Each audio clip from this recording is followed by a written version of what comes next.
Assalamualaikum warahmatullahi wabarakatuh. Perkenalkan, nama saya Zika Sabila dengan NIM 2415035. Saya mahasiswa Fakultas Tarbiyah, Program Studi Bimbingan Konseling Pendidikan Islam. Pada kesempatan ini, saya akan memaparkan hasil ujian akhir semester. Mata kuliah, tafsir dan hadis bimbingan konseling yang diampu oleh Ibu Atik Rahmaniar MPD. Langsung saja pada studi kasus. Siswa kelas 10 SMA berusia 16 tahun yang berinisial S.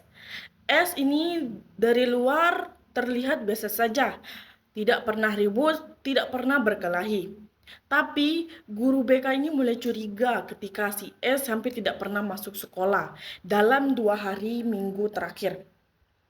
Dan ketika masuk, ia duduk diam di pojok, tidak berbicara dengan siapapun. Matanya sering merah seolah-olah habis menangis. Kabarnya, teman sekelasnya melapor bahwa si S belakangan ini sering mengirim pesan-pesan yang aneh di grup, seperti pamitan, menyesal sudah merepotkan orang, dan bilang mungkin semuanya akan lebih baik tanpa aku, kata si S. Guru BK langsung bergerak. Setelah didekati, ternyata si S ini sedang menanggung beban yang sangat berat sendirian. Ia baru saja tahu bahwa orang tuanya akan bercerai. Ayahnya pergi dari rumah sebulan yang lalu tanpa penjelasan yang jelas kepada dirinya. Di sekolah, ia merasa tidak punya teman yang benar-benar peduli pada dirinya. Dan ia memperparahkan lagi segalanya, si S baru putus dari pacarnya yang sudah 2 tahun bersama. Tepat di kondisi keluarganya sedang hancur. Si S merasa kehilangan segalanya dalam waktu yang hampir bersamaan. Setelah mengetahui permasalahan siswa yang berinisial S ini, seorang konselor memberikan layanan awal karena ada indikasi si S mungkin sedang berpikir untuk menyakiti dirinya sendiri. Nah, guru BK pun tidak menunggu, ia menjemput si S dari kelas dan mengajaknya ke ruang BK hari itu juga. Yang pertama dilakukan oleh guru BK bukan bertanya tentang permasalahannya, tapi memastikan si S ini merasa lebih aman terlebih dahulu. Nah, guru BK itu duduk di sampingnya, bukan di hadapannya atau di depan lah, agar si S ini tidak merasa kayak seperti diinterogasi. Nah, guru BK pun berbicara pelan, tidak terburu-buru, dan memberikan si S menangis tanpa langsung ditenangkan. Karena kan kadang seseorang itu kan butuh menangis dulu sebelum bisa berbicara. Setelah si S ini sedikit lebih tenang, guru BK pun bertanya dengan langsung kepada si S. S, aku baca pesan-pesanmu di grup. Saya khawatir apakah kamu pernah berpikir untuk menyakiti dirimu sendiri. Ini pun bukan pertanyaan yang mudah. Tapi guru BK tahu bahwa menghindari pertanyaan ini justru lebih berbahaya. Setelah itu, si S akhirnya mengakui bahwa ia memang sempat berpikir ke sana, tapi belum sempat melakukan hal yang tidak seharusnya dia lakukan. Akhirnya konselor pun merasa lega, tapi tetap tidak menganggap situasi tadi enteng. Kemudian guru BK pun menghubungi orang tua si S dan berkoordinasi dengan pihak sekolah untuk memberikan perhatian ekstra kepada si S. Guru BK juga meminta si S untuk tidak sendirian dulu dalam beberapa waktu ke depan. Kemudian langkah kedua, proses dan langkah inti layanan BK. Yang pertama itu, guru BK membuka sesi konseling rutin dengan si S 3 kali seminggu. Berfokus pada awalnya, bukan langsung memecahkan masalah, tapi membiarkan si S mengungkapkan semuanya yang selama ini ia pendam.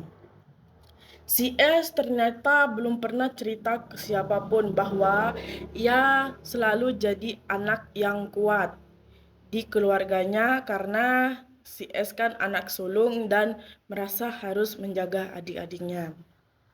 Di sini guru BK membantu si S menyadari bahwa ia tidak harus kuat sendirian, bahwa meminta tolong bukan tanda kelemahan. Setelah itu, guru BK bekerja pada cara si S ini memandang dirinya sendiri. Si S ini percaya bahwa semua yang terjadi tentang penceraian orang tuanya, putusnya hubungan dengan pacarnya adalah salahnya. Ia pun merasa tidak layak dicintai. Nah, guru BK pelan-pelan membantu si S melihat bahwa pikiran itu tidak benar. Orang tua yang bercerai bukan karena anak mereka, tetapi hubungan yang berakhir bukan selalu karena salah satu pihak tidak cukup baik. Kemudian, guru BK mengajar si S teknik sederhana untuk mengelola rasa sakitnya di hari-hari berat. Ia menulis jurnal perasaan, teknik pernapasan saat cemas yang datang tiba-tiba, dan cara mengenali tanda-tanda ketika pikirannya mulai gelap agar ia bisa segera minta bantuan. Kemudian itu, guru BK membantu si S membangun kembali koneksi sosialnya. Ada satu teman sekelas dengan dirinya yang ternyata memang peduli pada si S, tapi tidak tahu cara mendekatinya. Nah, guru BK pun memfasilitasi pertemuan kecil antara kedua si S dan teman sekelasnya. Dari situlah persahabatan yang lebih dalam mulai tumbuh.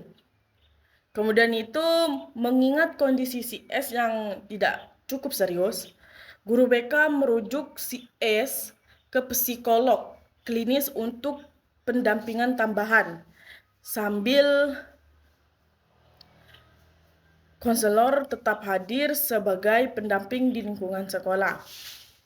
Kemudian itu, evaluasi dan tindak lanjut. Setelah 3 minggu berjalan, guru BK mulai melihat perubahan kecil yang berarti.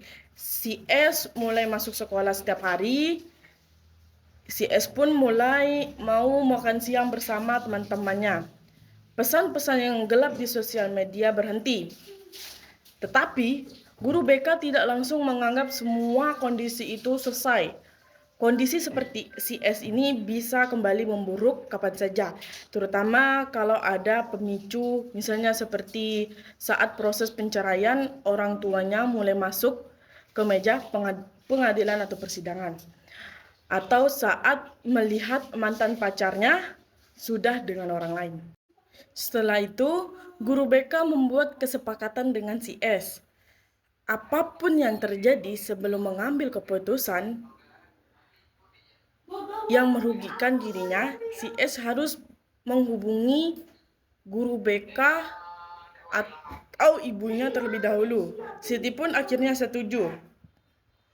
Guru BK juga berkoordinasi dengan guru-guru si S agar tidak membebaninya dengan tugas yang menumpuk di saat yang bersamaan, sambil tetap menjaga si S tetap terlibat dalam kegiatan belajar.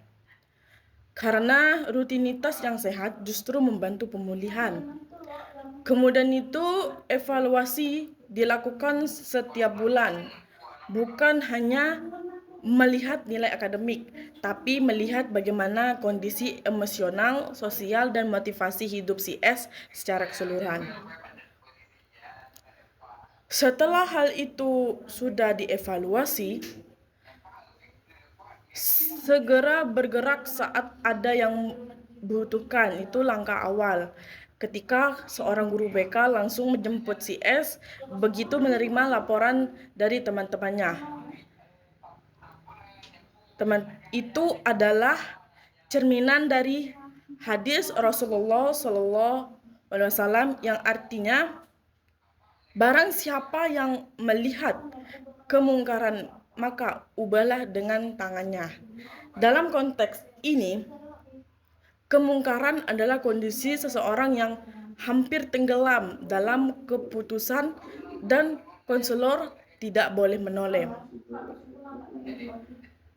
Allah juga berfirman dalam Quran Surah Al-Maidah ayat 32 yang artinya bahwa barang siapa yang menyelamatkan satu jiwa seolah-olah ia telah menyelamatkan seluruh manusia. Intervensi cepat konselor kepada si S bukan lebay atau berlebihan, tetapi itu adalah tindakan yang nilainya luar biasa di hadapan Allah. Masuk proses inti meringankan beban saudara. Rasulullah SAW bersabda bahwa Allah akan menolong seorang hamba selama hamba itu mau menolong saudaranya. Seluruh proses konseling yang dijalani oleh si S, dari mendengarkan tangisan si S, meluruskan pikiran yang salah tentang dirinya sendiri, hingga memfasilitasi persahabatan baru. Semuanya adalah bentuk pertolongan nyata yang Allah janjikan balasannya. Membangun kembali harga diri. Manusia diciptakan mulia ketika si S merasa tidak layak dicintai dan tidak berguna. Guru BK perlu mengingatkan sesuatu yang fundamental. Allah berfirman dalam Quran Surah Al-Isra ayat 70. Yang artinya bahwa kami telah memuliakan anak cucu Adam. Setiap manusia dilahirkan dalam keadaan mulia. Bukan karena prestasinya, bukan karena dicintai orang tertentu, tetapi karena Allah sendiri yang menetapkan kemuliaannya. Ini bukan sekedar motivasi kosong. Ini adalah landasan teologis yang kuat. Si S berharga bukan karena pacarnya atau orang tuanya menganggapnya berharga. Namun si S berharga karena penciptaannya yang mengatakan demikian. Nah, dari seluruh kasus tersebut, si S ini mengajarkan bahwa BK bukan hanya soal penyelesaian masalah akademik atau perilaku. Kadang yang dihadapi adalah jiwa yang hampir patah. Disinilah tafsir dan hadis bukan sekedar pelengkap teori, karena menjadi roh dari seluruh proses konseling. Guru BK yang memahami Al-Quran akan tahu bahwa setiap jiwa yang ia dampingi adalah jiwa yang dimuliakan Allah. Dan membantu jiwa itu bangkit kembali adalah salah satu amal paling mulia yang bisa dilakukan seorang konselor.